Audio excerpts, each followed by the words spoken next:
Ms. Sims, perhaps you can assist me with this. In relation to realistic prospect of success, how have the courts interpreted this test?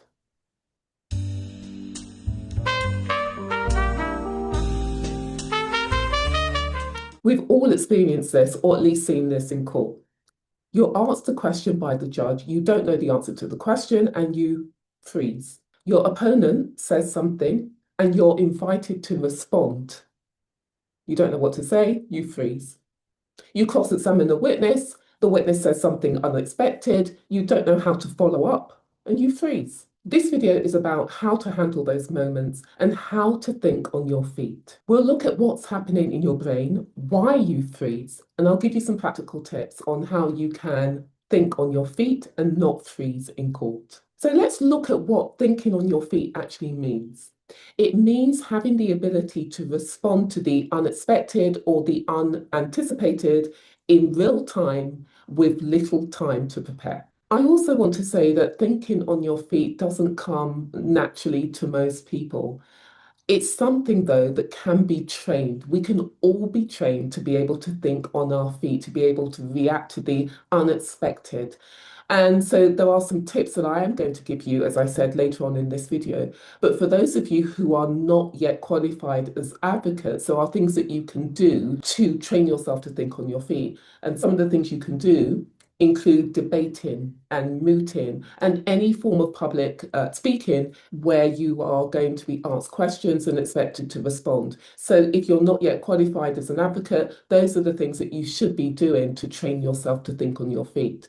And I want to say at this stage that judges do understand, and usually they're quite sympathetic when advocates freeze in court. Judges have been in the same shoes as you as an advocate. They probably have experienced freezing in court themselves, and they understand that courtroom advocacy is high pressured. There's a lot happening, and it's really difficult for advocates to be able to juggle the competing demands. So asking questions, listening to the responses, writing down the responses, thinking about the next question, dealing with objections from the opponent, dealing with interruptions and interventions from the judge, or dealing with exhibits, all sorts of things are happening, which makes it very difficult and very stressful and high pressure for the advocate. And so judges do understand that. So I want to talk about the mechanisms that are taking place when you freeze in court, when you just clam up, when you cannot think of a response, or when you cannot verbalize what it is that you actually want to say. When you're put on the spot, your body reacts. Whether or not you notice it, your body is reacting to the stress of having to deal with something unexpected. In 2009, a neuroscientist, Amy Armstrong, published a study showing how stress rapidly impairs the brain's prefrontal cortex. That's the part that's responsible for clear thinking, decision-making, and holding arguments in your head. When you're put on the spot, your body reacts to the stress. Your brain interprets the situation as a threat. It floods your system with adrenaline and cortisol, and this changes how your brain functions in the moment. Blood flow is diverted away from the part of your brain that's responsible for reasoning and for your working memory.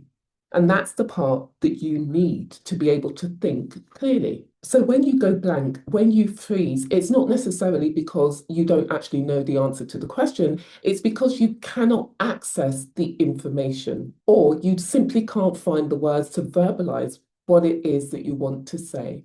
So I'm going to talk to you about what you can do to ensure that you don't freeze in court. The first thing I would say is preparation, preparation, preparation. And for those of you who are familiar with my videos, you know how much I go on about preparation, but it really is the key. If you are prepared, you limit the unexpected.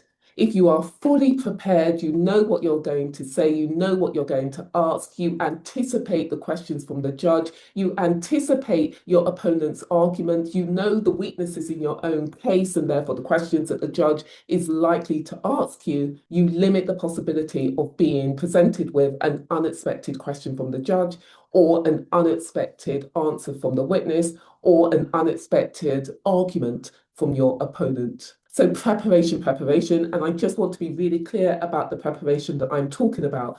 I'm not just talking about knowing your arguments. I'm not just talking about knowing the papers, understanding the law. I'm talking about knowing what the weaknesses are in your own case.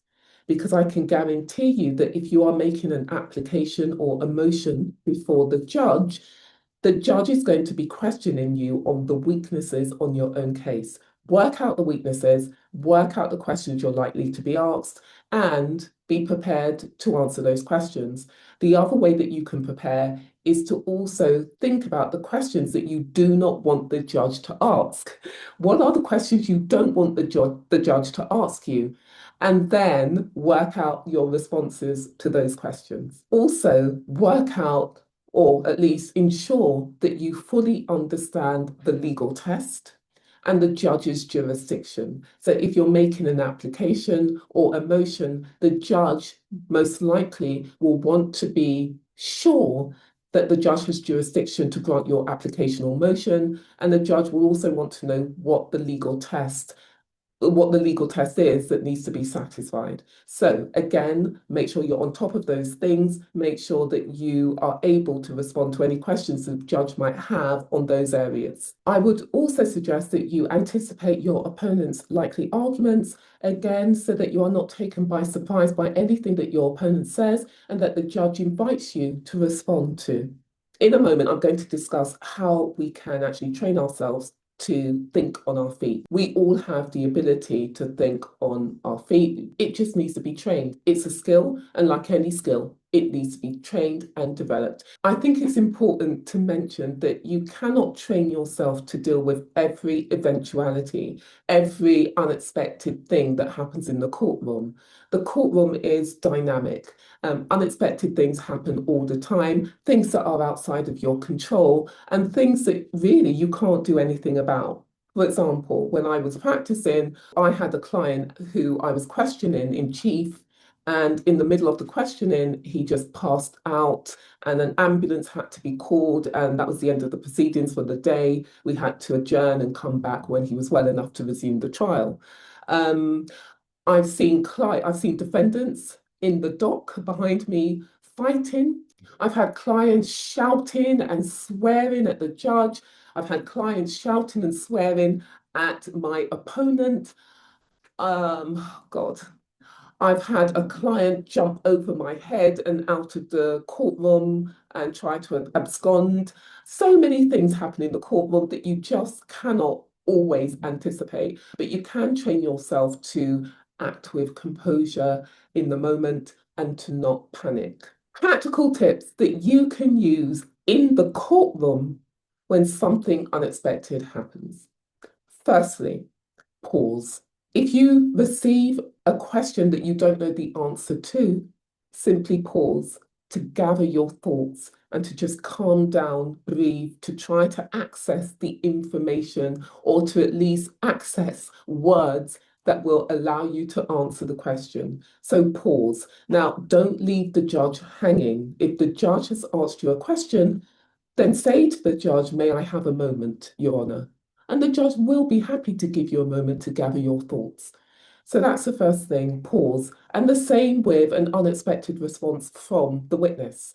Again, just say to the witness, "Please bear with me for one moment," and then look down and try to relax and try to access the question that you want to ask next. It might be that the judge has asked you a question and you've panicked because you don't know how to answer the question because you don't actually know what the judge has actually asked you. You don't understand the question. And so, where that happens, don't be afraid to ask the judge for clarification. So, it might be that you say something like, "Forgive me, Your Honour, I didn't quite understand the question. Would you mind rephrasing it, or would you mind asking the question again?" And the third thing I would say is don't chase perfection. If you are asked a question that you don't know the answer to, you may not be able to come up with a perfect response to the question, and that's okay. The judge is asking you a question because the judge requires your assistance. Your assistance may not be perfect, but as long as you are able to offer some assistance to the judge, it doesn't matter. So don't strive for perfection in your answer. And again, that should take the pressure off of you. So now let's turn to some exercises that you can employ that will help you, that will train you to think on your feet. Exercise number 1, the unseen question drill. So pick a topic and ask your colleague to ask you a completely random question on that topic. And I want you to gather your thoughts for 5 seconds and then answer the question using a 3-step method. The first step is the point, the second step is the reason, and the third step is the example. So the answer is in 3 points. This is a random question. Travel is important. You will then gather your thoughts for 5 seconds and to come up with a response following those 3 steps. This is my response to that question. Travel is incredibly important. It broadens your mind. It exposes you to new experiences and new cultures. For example, when I went to Doha, I was fortunate enough to go to a Bedouin village, and the Bedouins actually cooked me a meal. They made bread. The bread was cooked in the sand, and I played football with the children. It was a magical experience that I could never have experienced in London. Second exercise, ask ChatGPT to generate a random question on a specific topic. Choose a position in relation to that topic. You then have 60 seconds to talk about that topic from the position that you have chosen. Then, after 60 seconds, you need to switch sides. So take the opposite position and talk for 60 seconds from that opposite position. So, for example, your question might be, jury trials are necessary to deliver justice. Your position, your first position might be pro. So you support that question, that proposition, and so you're going to talk about it for 60 seconds. After 60 seconds, you're going to take the opposite position. Jury trials are not necessary to deliver justice. And you talk for 60 seconds about that opposite position. The next exercise is where you get to have an argument with someone, not leading to physical violence, hopefully. And so your friend, your colleague, your relative, they are going to argue a specific point. So it might be that Donald Trump is mentally unwell. Yeah, I said it. After your opponent has made their argument, you have 5 seconds to absorb what they said, to think about what you want to say, and then you have 20 seconds to rebut what they said. And I like this exercise because it develops your ability to respond quickly, but not reactively. So you do have some time to absorb the information and to gather your thoughts. I want to end by saying that advocacy is a performance skill, and like any performance skill, it needs to be practiced, it needs to be trained. And the more you do it, the better you get, the better you become.